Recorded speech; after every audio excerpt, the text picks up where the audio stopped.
Preguntarle a Fernando Bermúdez, hay varias preguntas relativas a la reducción de stocks que habéis hecho con los proyectos que has mencionado en la hoja de ruta ibérica. Una dice así: ha mencionado que en su empresa la previsión de la demanda nace en la división comercial. Es difícil comercialmente asumir bajadas de ventas. ¿Qué porcentaje de error han tenido en el 2009 en la previsión de la demanda? ¿Y qué porcentaje de error habéis tenido en el 2009 en la previsión de la demanda? ¿Y cuánto ha hecho subir el stock este error?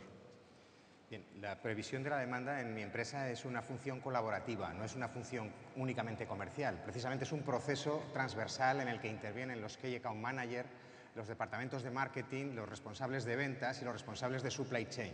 Y es esa colaboración la que permite establecer el mejor forecasting posible.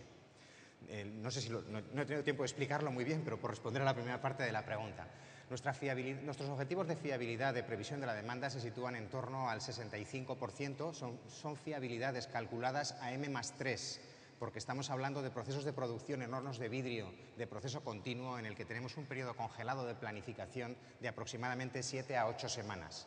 Eso hace que las previsiones finales del mercado estén trabajando a M+3. El año pasado la filial ibérica dio el benchmarking de todas las divisiones europeas y obtuvo unos resultados, de memoria no los puedo decir con exactitud, pero aproximadamente sería un 61-62%. En este año sí que ha existido una pérdida de fiabilidad basada en la caída de la demanda a la que hace referencia la pregunta, pero no es una pérdida de fiabilidad muy importante y desde luego no ha supuesto incremento de los stocks. Si cerramos los stocks en diciembre con un nivel, como he indicado, de reducción aproximadamente del 38%, desde el mes de enero hasta hoy, los stocks de mi compañía han continuado bajando a un ritmo menor, porque ya las herramientas de optimización están en marcha, pero han vuelto a bajar por encima de los 2 puntos a fecha de hoy. Muy bien. Una segunda pregunta sería: ¿en qué medida afecta la optimización de la tarea logística a la gestión de recursos humanos en ARC? ¿En qué medida afecta la optimización de la tarea logística a la gestión de recursos humanos? Entiendo que la función de recursos humanos en una empresa de distribución o de logística, en los modelos tradicionales de cadena de suministro se habla de la función de recursos humanos como una función soporte, ¿de acuerdo? El modelo de Porter.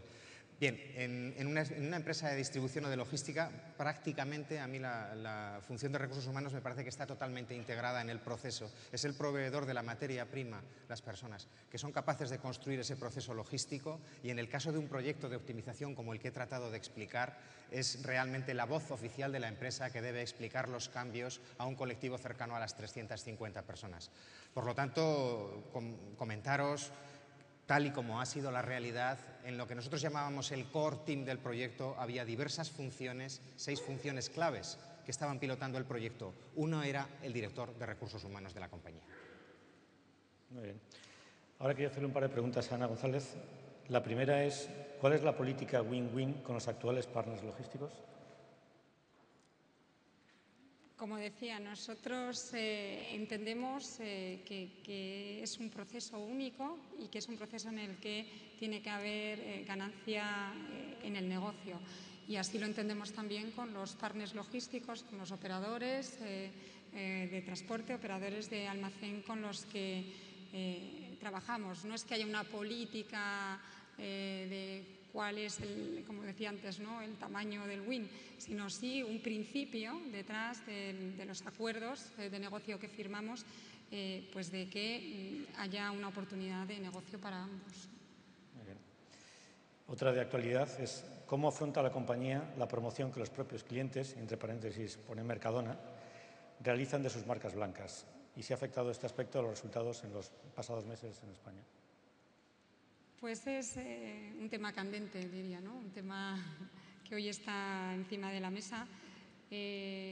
Las marcas blancas han convivido siempre con las marcas de los fabricantes, y en ese sentido Procter sigue pensando que la estrategia antes y hoy más que nunca en el entorno en el que nos movemos es la innovación.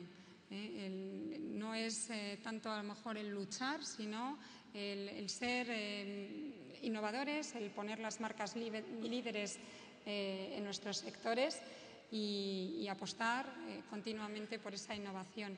Hemos notado los resultados y en España en concreto, si Si se notan, por una parte, por el entorno económico, que hace que esos resultados se traduzcan también en un menor consumo en algunos sectores, y por el impulso que ahora mismo pues tienen las marcas blancas o las decisiones pues que han podido tomar algunos distribuidores. Pero, insisto, la estrategia sigue siendo la innovación en marcas, en este caso, y en productos. Muy bien. Pues muchas gracias, Ana. Fernando.